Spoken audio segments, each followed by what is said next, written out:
Russell Shorto has written Descartes' Bones, a skeletal history of the conflict between faith and reason.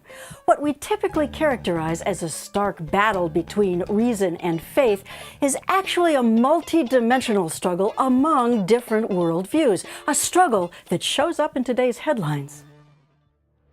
So now we're in this era of competing fundamentalisms, which you could say started with Descartes, started with that generation, where you had this theological worldview, and suddenly it had something opposed to it. You could say a worldview based on reason.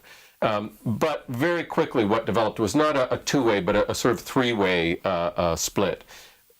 Joining those was a kind of moderate enlightenment, and here I'm using the categories of Jonathan Israel, who said that you had a radical enlightenment in which the modern thinkers really opposed themselves violently to the old religious perspective, but you also had a moderate enlightenment, which said part of the job of reason is to figure out how to incorporate the irrational within the human sphere, because that is in fact part of what we are, whether it's art or faith or what have you. And so over the course of the modern centuries, you see these three forces at play. And the more fundamentalist ones will tend to try to say, no, it's just the two of us and it's a fight to the death. But there is this other as well. And I would say that these years of the Bush era we've seen such a rise of fundamentalists that you see a lot, that I think a lot of people are yearning for something, for some leader to come forward and say there's